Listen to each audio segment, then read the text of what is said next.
Welcome to our Living Stones podcast, where we gather to discuss all matters of faith and life as members of God's household.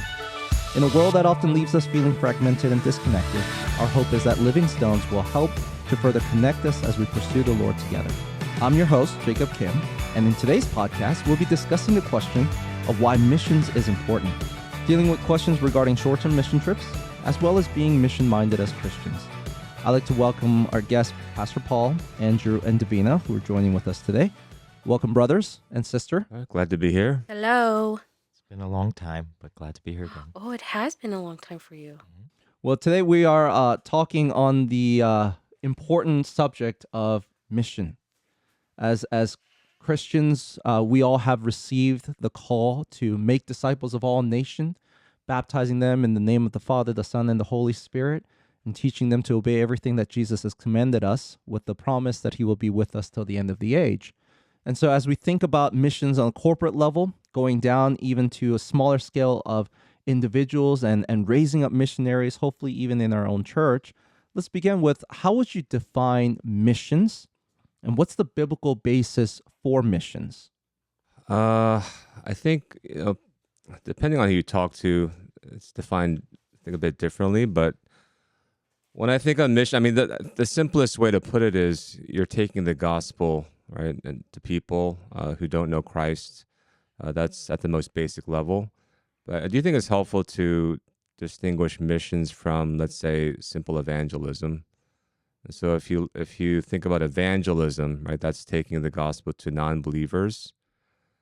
And missions, this is where I guess people can, define it in their own way. But the way I like to understand it is missions is more cross-cultural, and it's taking the gospel, right, not just to your neighbor across the street, but you're taking it to a different culture, to a different people group, ideally to a region that has not yet received the gospel.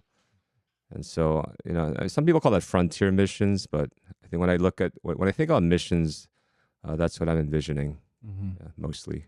And when we talk about different cultures and people groups, we're not necessarily restricting it to ethnicities or nationalities.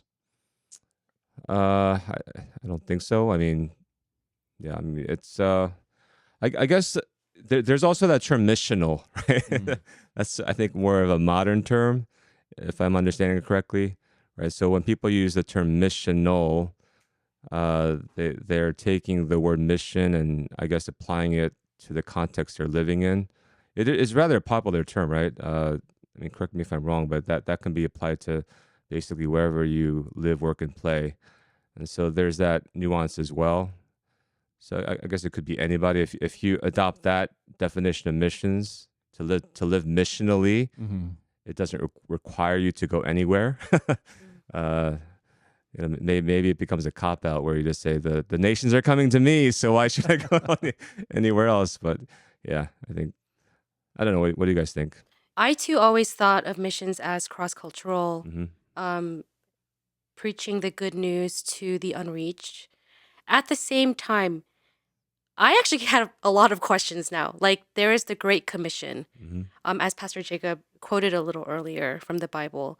We are all called to partake in the Great Commission.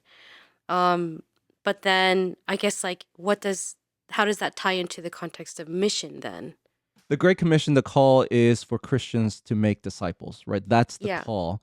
And we are to make disciples of all nations. Right. So I think that is very part of being missional, a very part of the missions, in that we're not just going to share the gospel and it's like, okay, good luck with what we just told you. Bye-bye.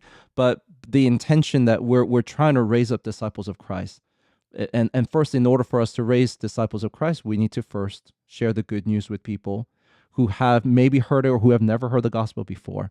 So I think the Great Commission is very much part of the objective of missions. Yeah. But I think when we talk about missions, it's would it be more narrower than the Great Commission, where we're focusing specifically to reach cultures that we have not ventured before, Mhm. or the willingness to go into strange places or strange people groups that are strange to us, so that as we become all things to all people for the possibility of winning some, that we might raise people to be disciples of Jesus. Yeah, and so that makes more sense even in when it comes to missions, raising disciples to all nations. What we are doing even locally at the church, when it comes to missions, that's the hope that that could also be built the to different people groups. So that's kind of the way that I see missions.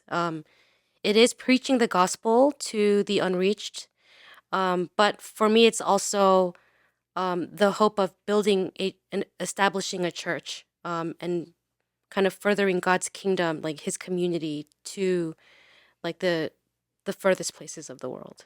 I mean, as you say all these things, mm, I think taking more of a holistic approach. I think there's a lot of times where people may take the definition of missions and then they obviously they reinterpret it in their own way, and through that interpretation they enact practical application. So if you view missions as simply sharing the gospel, right? So you go to an area and you share the gospel, but there's no follow up. There's actually no discipleship. There's nothing put in place where people can actually flourish to grow. Then you're actually doing a disservice to that community. So I like the aspect you talked about in terms of like establishing a church. Hmm. So having, I mean, we're going to get into it a little bit, like some of the downsides of short-term missions, but trying to holistically help out a community. But it starts very much in, can we at least preach the gospel, right? Hmm. This is the logic that is the Apostle Paul's is in Romans. Everyone who calls on the name of the Lord will be saved. How then can they call on him whom they have not believed? How are they to believe in him whom they have not heard? How are they to hear without someone preaching? And how are they to preach unless somebody is sent? How beautiful are the feet of those who bring good Hmm. news. Hmm. So at least, if you take out that first aspect of we have to preach the gospel, then, then we can have something to kind of build off of. But if we don't have that, then, it simply is just mercy service or humanitarian work, Hmm. which there's plenty of. And there's also plenty of evangelism, I'm using air quotes right now, that's done by other religions and sects. Obviously, they're not preaching the good news. Hmm. And so there's also this combating of that work that's also to be done as well. But it first starts with, are we preaching the gospel of Jesus Christ? And are we holistically following up where a community is set up to succeed in their discipleship and growth? So, Yeah, I think for the longest time growing up, I would say through my youth group days, like my teenage years, even my college years, missions was kind of very simplified into that. Let's go out and preach the gospel, and that's it. But I think definitely as we mature in our faith, as we get older, it isn't that simple of an answer anymore. Like missions isn't just preaching the gospel. Missions is, as Andrew said, very holistic. It is trying to fully accomplish the mission of preaching the good news to these people. It's what Christ would do. It's what Paul did throughout biblical history in establishing these churches. So that I agree with you too, and with all these definitions, I think that all works. I think we all agree that it can't be anything less than preaching the gospel Hmm. of Jesus, right? In absolutely. order for it to be missions.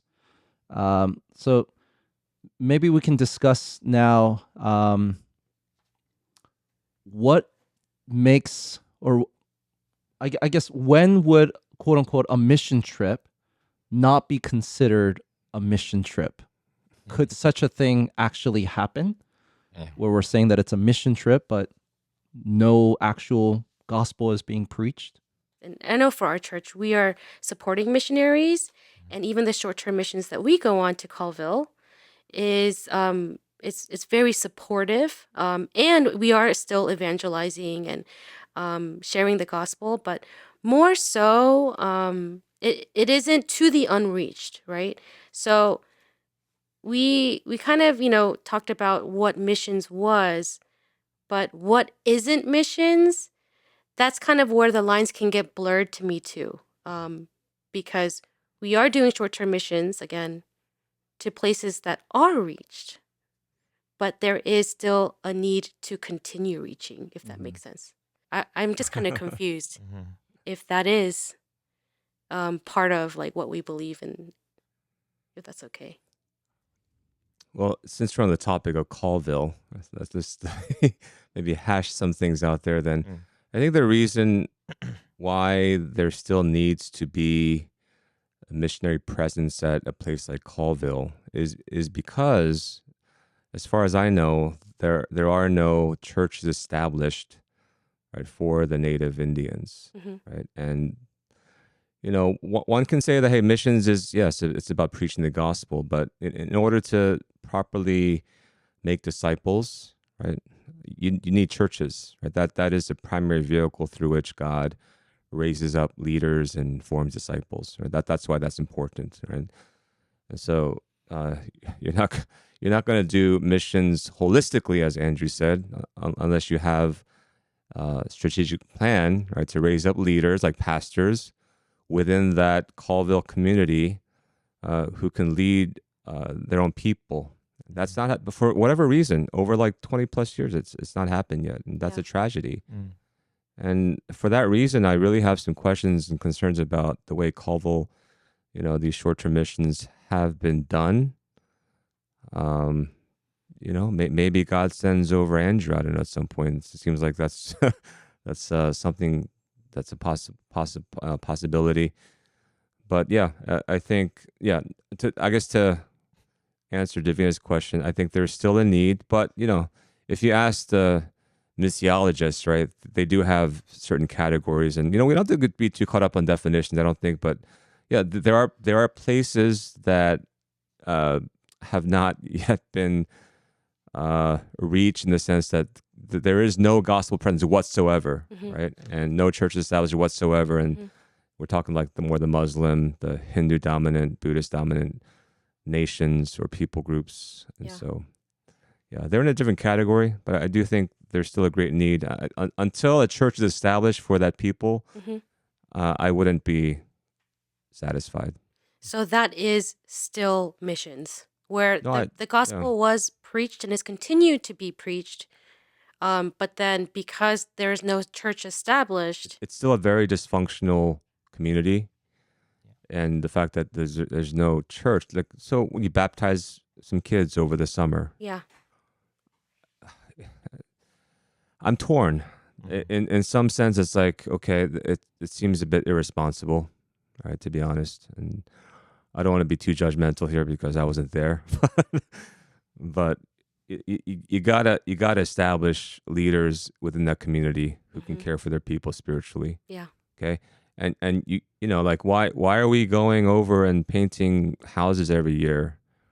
Why can't they do it? We're spending a lot of money. I'm not gonna give you the numbers, but wouldn't it be better to entrust that kind of work to the people there, empower them, right, to do that work, to create a business where they can actually help each other and serve each other and steward their own resources. We can encourage that in some way by like our money, the funds we used for that trip, I think could be better stewarded.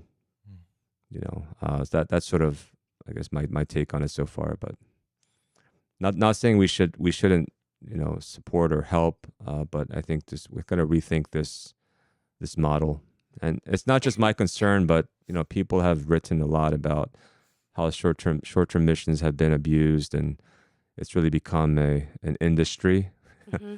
And it's not really about serving the community that you're sent to serve, but it's really about just having an experience, right?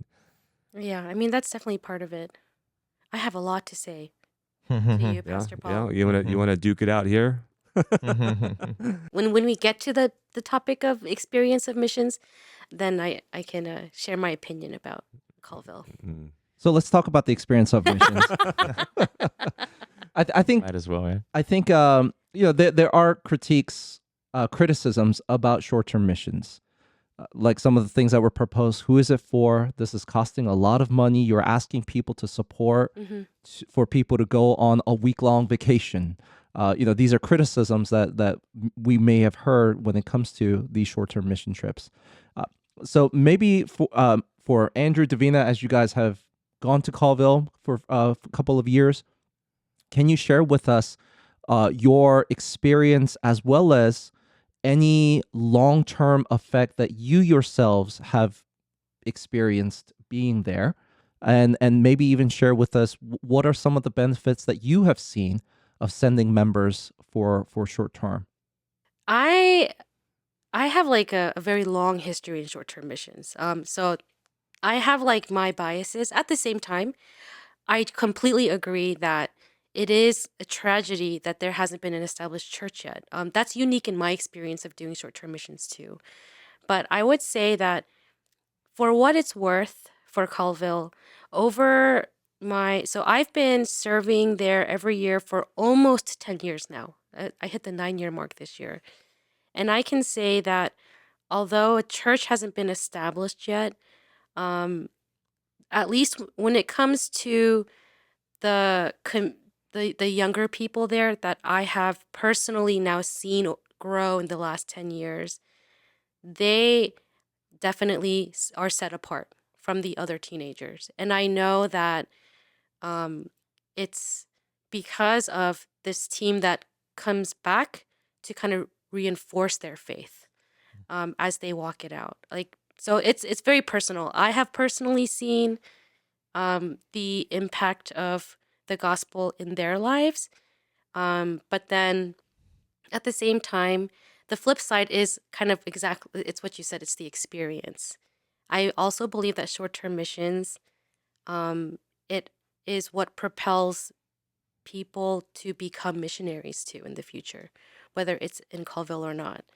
And it's what is inspiring Andrew, which I'm sure he'll get into even considering serving there full time. It's like it's the experience and the hope, eventually is that a church would get established. There would be more people that come to Christ, and I think like, yeah, although like it's tragic, in my experience, I have still seen the the impact of that our church has made in the lives of the community there, whether it is through paint. Like we had a whole family come to Christ through painting. It was the grandma. What I think one of our churches back in the day painted her house, and then over the years it was through her that her son became saved, and then her grandchildren, which are the teenagers that I ministered to, then they became saved. And so now it's a family movement. And actually, there is a hope that the son would do something about it. And I think he is inspired right now. So there is something brewing, and there's something that we have been sensing and feeling and hoping for, that we have seen through the painting and construction ministry that started over 10 years ago. So again, nothing established, but there's hope. There's still so much hope in what I see. And in turn, that's been a huge encouragement for me and my faith too. What do you have to say to that, Pastor Paul? Praise the Lord. Praise the Lord for the work that God does despite all these deficiencies, right? Who am I to doubt that God can do amazing things? But it's a God who works in the midst of all the brokenness, But yeah, I do think I have connections too with Colville indirectly. My wife's brother, Thomas, and his wife Terry, they were missionaries, medical missionaries there for many years, and so I guess I'm a bit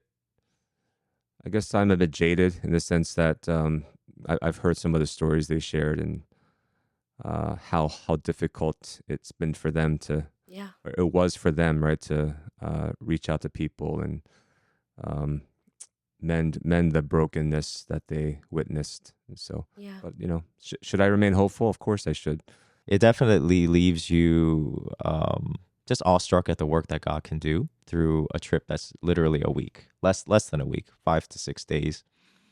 And I went because like that's we have to be obedient to the call, right? As Christians, like that is our responsibility as believers. to go to preach the gospel, to share his good news, and to serve. And so I saw that trip as no different. But what I didn't expect was the impact that it would have on me, in terms of, oh, there's like actually a growing desire to come back. And I was very, I would say, skeptical with that desire because, in my past, like if I'm passionate about something, I'm really passionate about something in the beginning, and then it kind of can fizzle out. So, when I wanted to go back again this year, my biggest prayer request before I went was, God, if this is something that you just want me to go like once a year, for the rest of however long, that's great. If you want to close the store, for me, that's I'm okay with that too.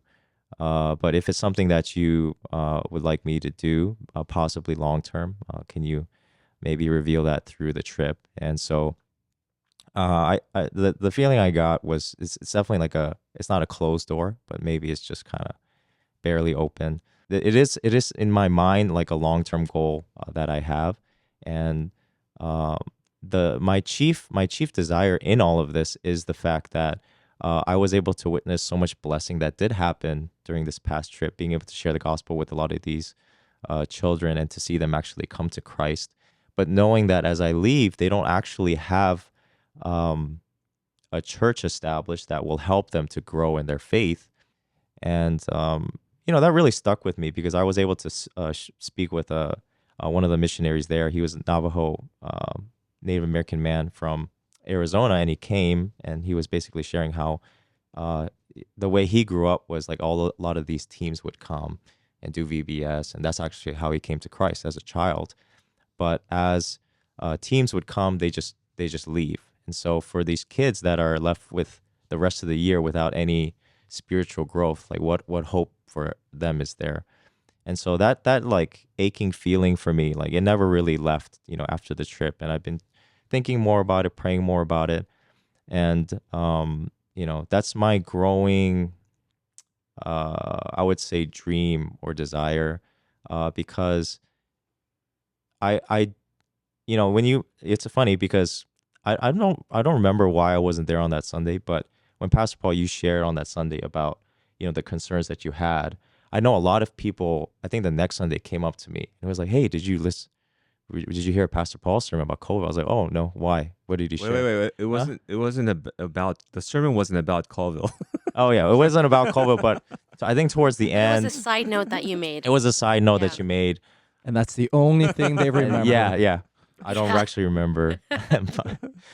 But you made a side note, and I think when people told me, they assumed I would be offended by it for some reason. I don't know. But as I listened to it, I was like, no, I actually agree with everything you said. Like, there has to be something different that happens. Like, we can't, for the rest of the, I don't know, however many years we're there, be doing the exact same thing. We have to change our efforts. We have to see growth through targeting how we can establish a church for them, like an actual viable means of like sustainable growth. Maybe we haven't seen that because there hasn't necessarily been that example or that desire to see the long-term growth.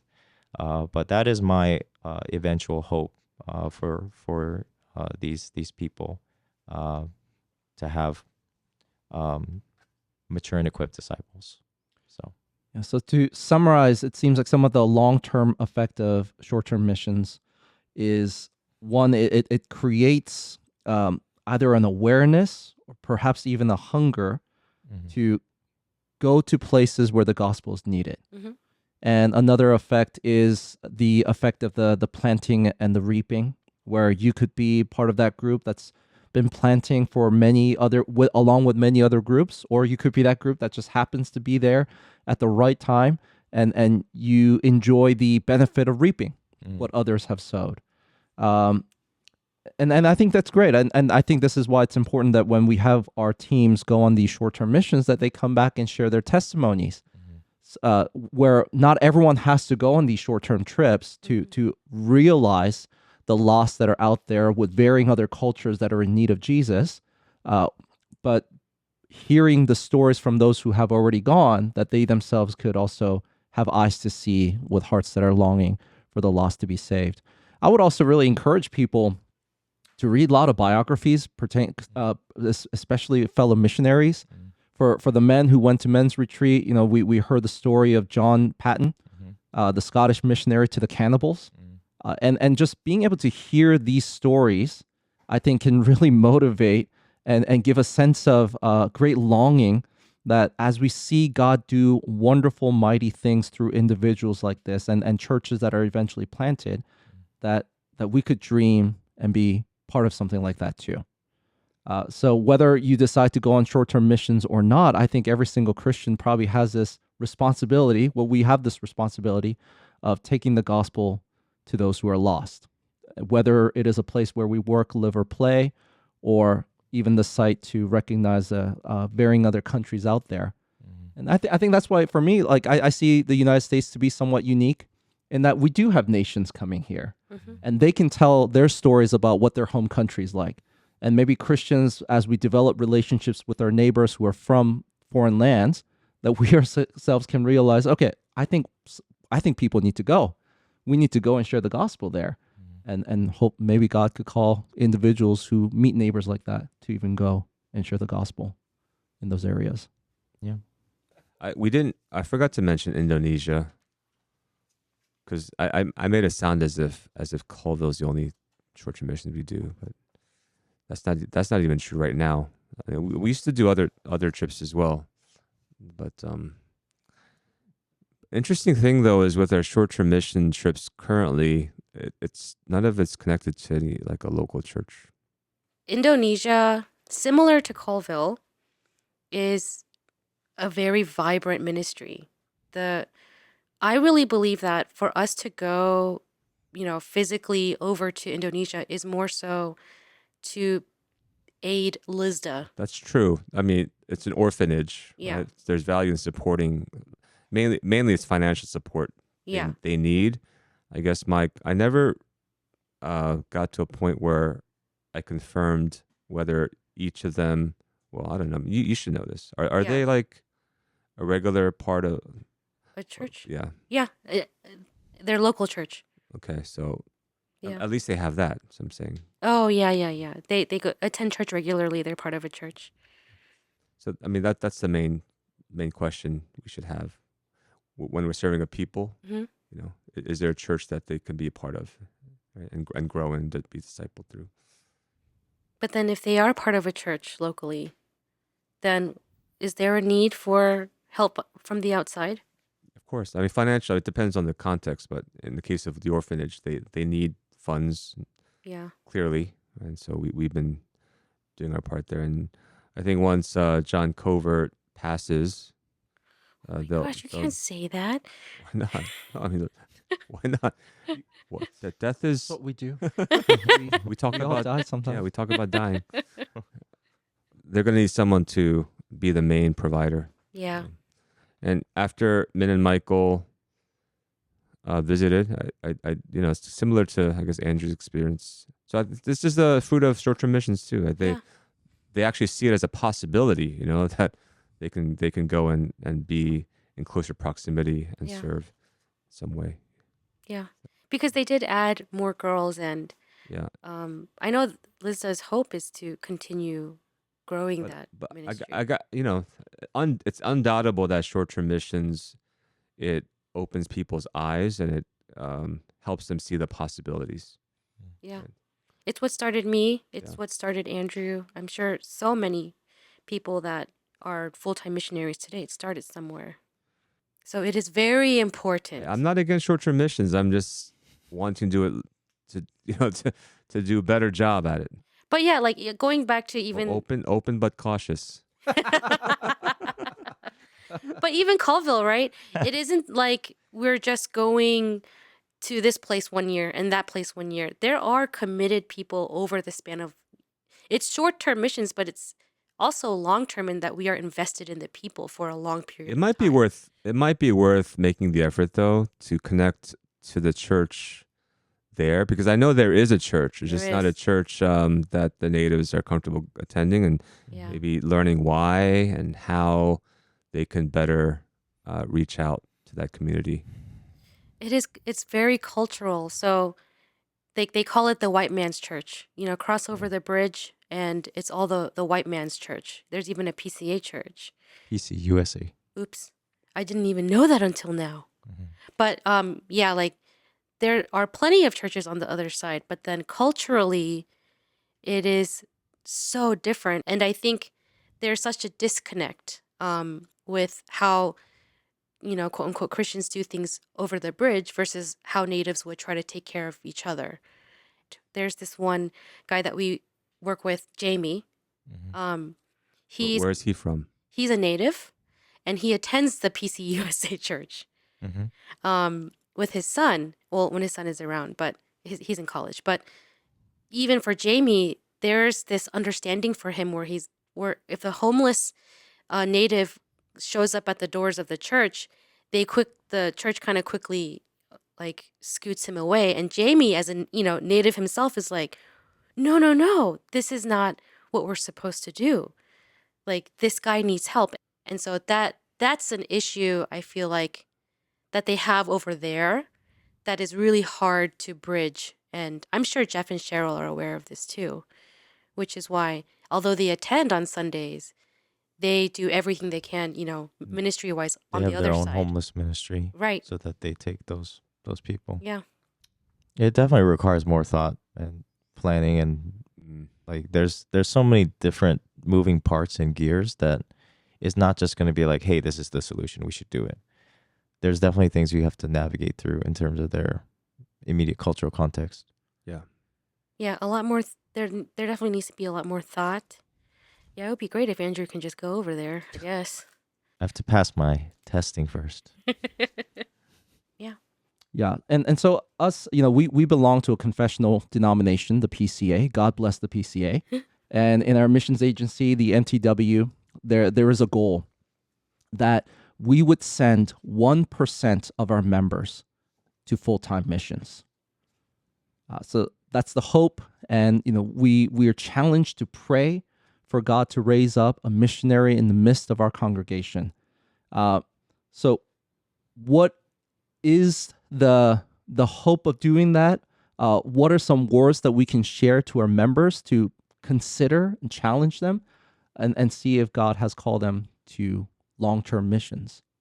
I mean, I think it's definitely a noble goal. I'm not sure exactly when it started, but yeah, there's a 1% target goal they have set. So I don't think our members know, but there are roughly 300,000 members in the denomination currently. I think that's accurate. And so if 1% of that number was sent, that would result in 3,000 new missionaries, right, being sent out globally. And so that would definitely be incredible to see that actually happen. And yeah, I'm sure you've heard me mention this before, but my desire, and for whatever reason, our ministry has attracted ministry-minded people, and we've been gradually producing interns and eventual pastors. But so far, we have not yet witnessed someone becoming a homegrown missionary. Okay, I really thought that Davino was going to be our first one. I thought so too. But We're so disappointed. Sangsup just snatched her. And, no, her ministry now is here. Nothing wrong with that. Everyone has their own unique calling, But I think living in Nova does pose some unique challenges because there is that tendency to love comfort too much. And I'm not saying that every single person is guilty of that, but I do hope and pray that God would bless our community, bless our church in a way, at least a fraction, at least 1% of our members would feel compelled to leave everything behind, right, in a sense, and go cross-culturally and serve in places, serve people who have not yet heard the gospel and reach the unreached. So that is my hope and prayer. I thinking about short-term missions, I do think it would be helpful if we partnered with local churches elsewhere. So I'm hoping that Colville wouldn't just be our sole, short-term missions experience.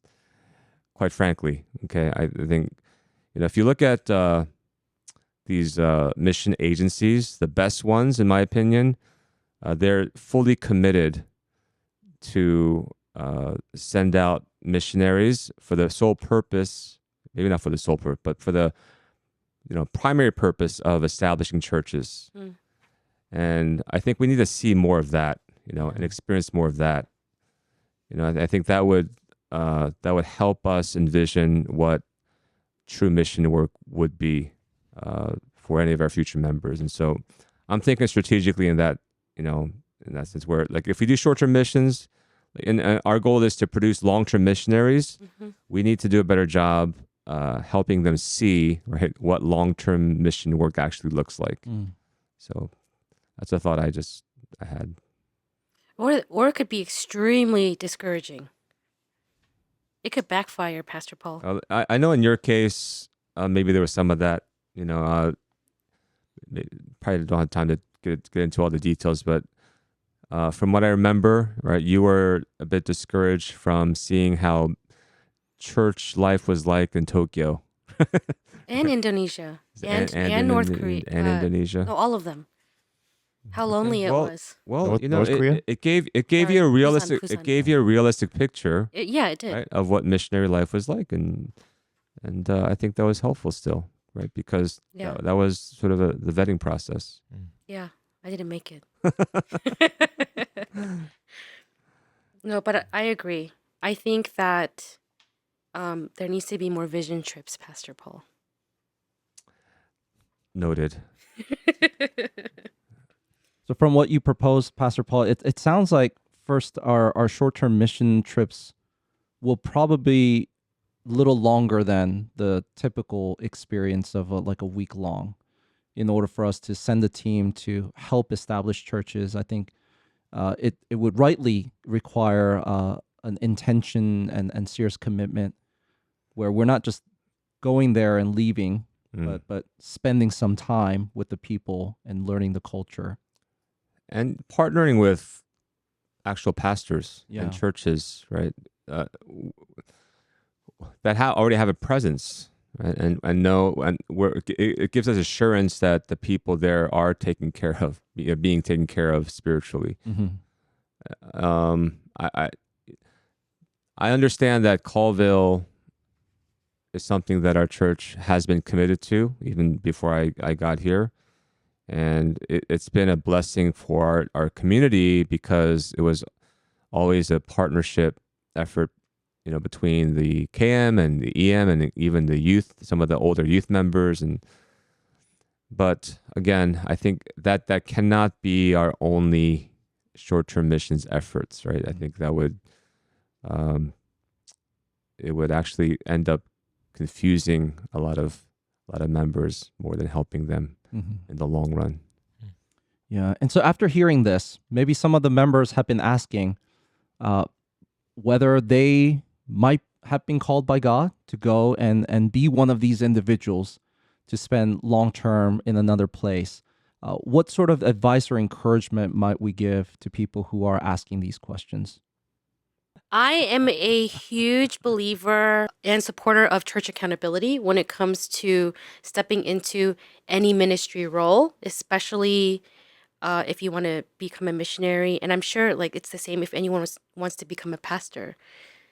I think anyone can feel a tug and a strong conviction after a retreat, after a missions trip, after, I don't know, a very powerfully convicting message. But at the same time, along with those convictions and this huge feeling that you have to maybe not have the gift, but you have to have some bit of vetting of your capabilities. And I know that like that can sound so limiting like to God, but I think after like going on so many missions trips, that's something that I've noticed, that without the wisdom of spiritual authority over you, like your pastors and your elders, without having a relationship with people like that to speak into your lives, like that in itself should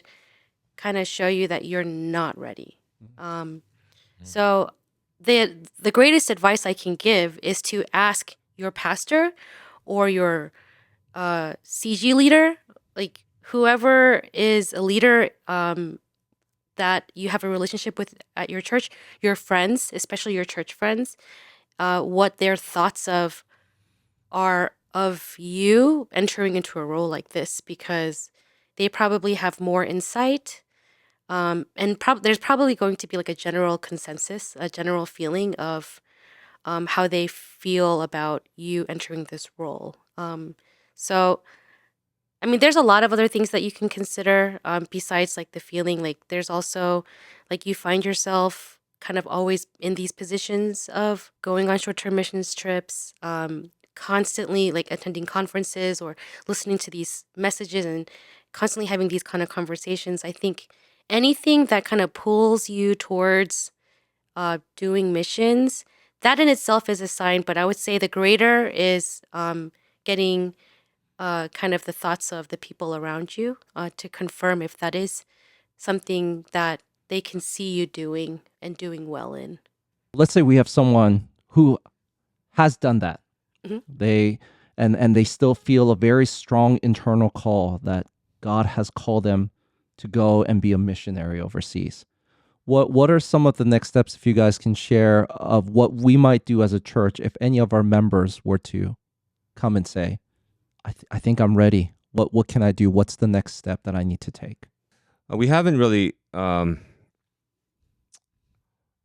produced missionaries, so it's sort of it's a new thought, right? We don't have a set process. It's a difficult question for me to respond to, but I guess for me, if I were to think simply, it's we don't just send someone who believes. Let's kind of break it down this way. If someone wants to be a pastor, right, there really is not that big of a difference between wanting to be a pastor and wanting to be a missionary, except the location. Okay, that might be a huge difference, but in terms of your gifting, your ability, right, your maturity, level of the character that you should have, those qualifications still have to be there. Yeah. So in that sense, it's like, okay, like if someone would come to me and say, Pastor, I think I have this tug to become a pastor, right? Then we as staff would want to evaluate the person's maturity level and character. I think for mission work, I understand, like, the one big question that's usually asked is, how much debt do you have? Right? Yeah. Let me check your finances, basically, because I think that's what virtually all mission agencies would do in Yeah, they vetting candidates. So that's a sort of a no-brainer, I guess. So like if someone has a ton of debt due to school, then guess what? You'll have to spend several years trying to pay down that debt. And so it's just basic process. I think for me, a lot of it might be just common sense, but yeah, it would take the same way we evaluate pastoral candidates, I think would apply to evaluating missionary candidates. There's a lot of overlap there, I believe, right? Yeah. So Mm. let's say they pass all those things. Then how would Then our I church? mean I believe I encouraged Jeremiah when he wasn't at the time part of our church, but Chanel is the older sister, and so I remember having a Zoom conversation with him. I believe were you on it? I think so. Okay. But my main question to him was, which mission agency Yeah. are you Right. going to be connected to? Mhm. Because going back to your previous concern, I don't think young people understand the importance of accountability. Mhm. They think if they have the ambition, the passion, right, Mm. they can just go and make things happen. Mm. It's with anything. Like, young people, they don't think about, authority structures, ecclesiology. It's just if I have passion to serve the Lord, I'm going to go, and maybe that's the way God initially sends people out. But from an older person's perspective, we understand the importance, the incredible value in accountability structures, and so in the long run, it's much healthier if you are part of a mission agency that can provide at least some level of that, whether it's financial accountability, but spiritual, making sure you're taking periodic breaks and shoring up your funds, after several years coming back, stateside, and meeting with your donors again, and kind of rekindling those relationships. All those things are important for you to serve long term. And so that was my question to Jeremiah. I think he was still very young, so he didn't really see that much. Maybe he did, but I didn't get to do a follow up with him. I did notice that recently he, I think, either got connected to a mission agency or switched over to another one, but I took that as a sign he's maturing. But yeah. I'm getting refreshed. So when I was striving to become a full-time missionary, I did connect with MTW, and they have this whole process, including looking at your debt. So they were extremely thorough, and I remember part of the process was attending a few conferences, and that was mandatory. And it was, you have to be a part of an established church for accountability. And they encouraged you to have like a tight, like to form a group of people that can pray for you and to stay close to you. So I think that is a good answer too. I think after everything's been confirmed and you're ready to go, I agree. You need to find a missions agency, and that is, presuming that you are part of an established church. And from there, all the steps are kind of taught and given to you. Yeah. There's a lot out there too, I think, more so than ever before. So you'd have to actually consult with people and try to find a good fit. And there are people that are knowledgeable about that. So, yeah. Yeah, and it's not only of accountability but support, Right. because missions work, like any call that like pastoring or being in the church, can be very lonely, and you need that support around you. And did they do a psych evaluation too? Do you know? I know when it comes to like certain church planning agencies, they do some psych evaluation. They ask those questions not only for the sake of the people that you're trying to reach, making sure that you're a good candidate who's qualified to go, but I know they ask those questions to make sure that you're going to be okay Yeah. if and when you go and step into the mission field. Yeah. They assigned a counselor to me, and in the whole process, it takes like 6 months plus. And the moment they assign a counselor to you, that person becomes your person. Like that person, by the end of this time, actually should know you pretty well. So I think MTW does a pretty good job, like vetting their people. I really am thankful for everything shared. Like, if you have a desire, like we want to encourage people to, do these wonderful things for the Lord and for his kingdom. And yet, we have to nuance, like you have to be trained, you have to be vetted, you have to be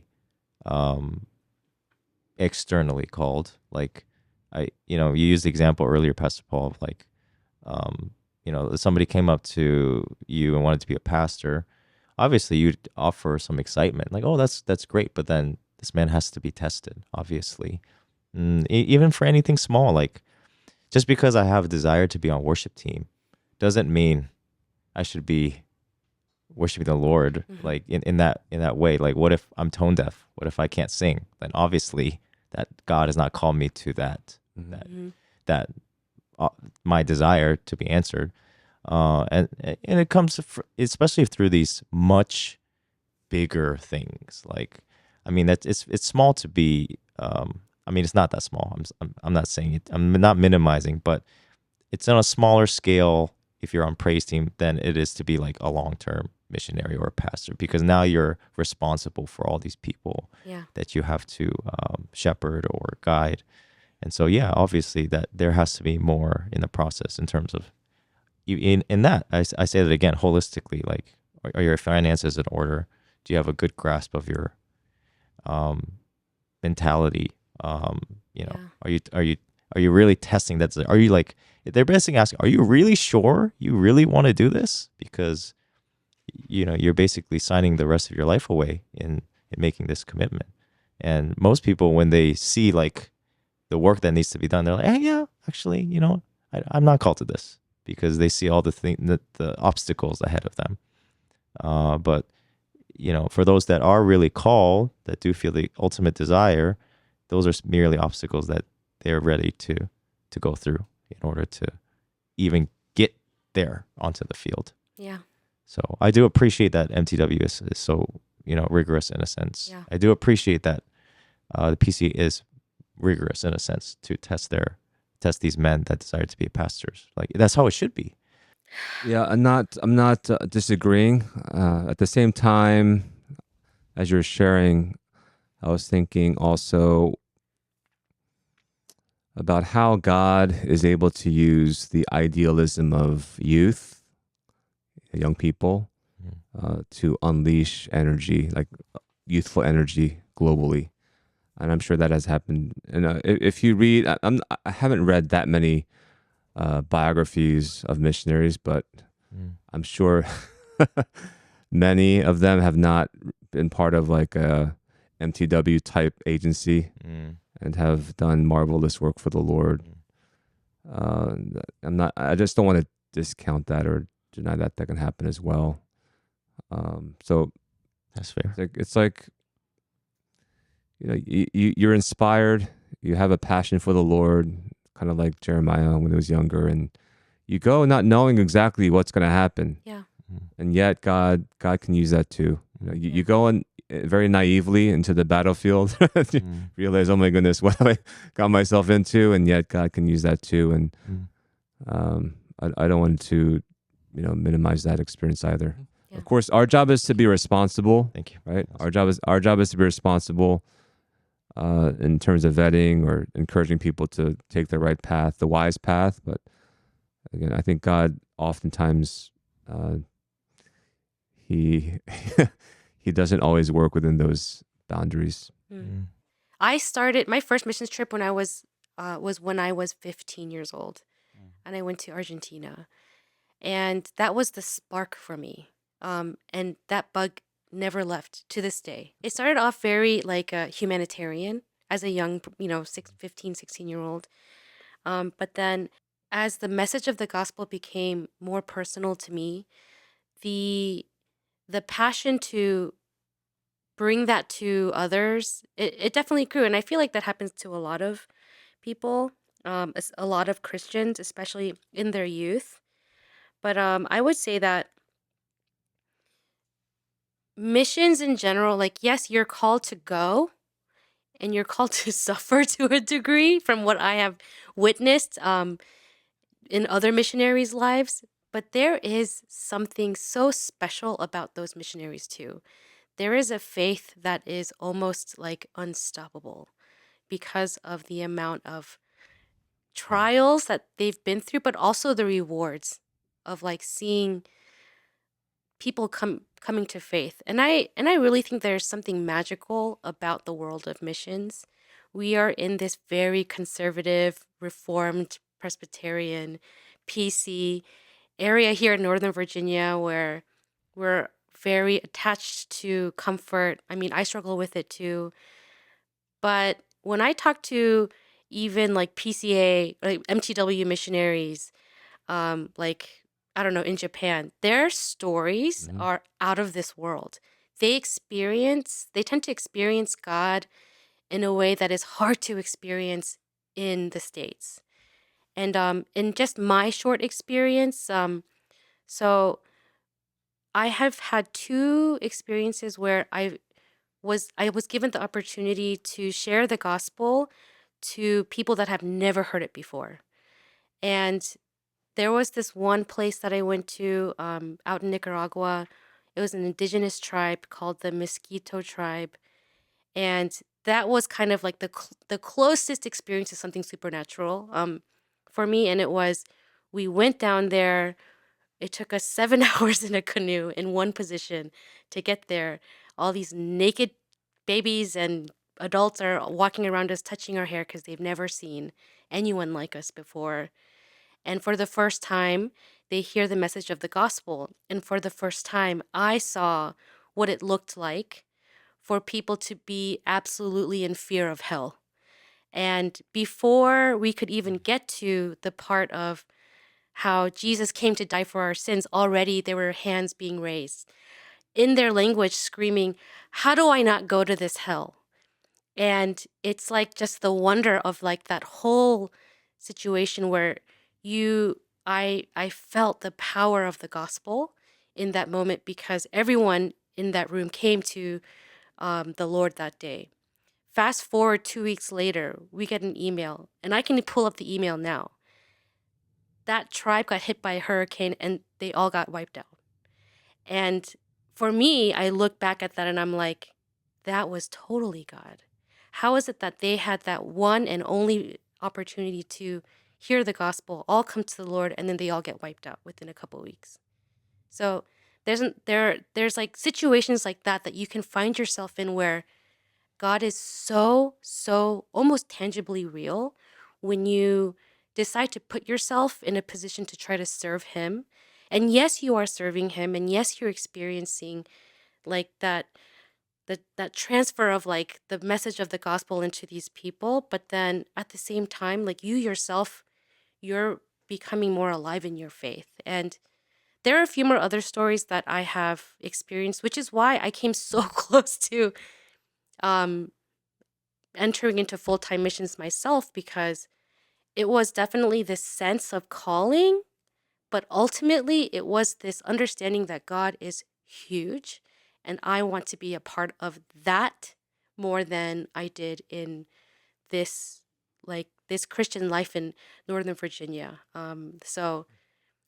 And I feel like that's partly also the reason why I enjoy taking young ones with me on short-term missions trips, because there's always a hope, right? That you can experience that spark for someone else and you can kind of pass that along, so that, we can live a life of this still, a sense of extravagant faith through like means of missions. So yeah, that's kind of what I have to say. Yeah, good.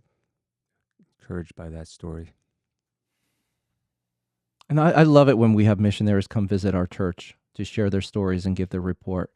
Because what we get a glimpse of is just what it looks like to have that childlike faith, to trust in Jesus, because there is no such thing as self-sufficiency when you're on the field.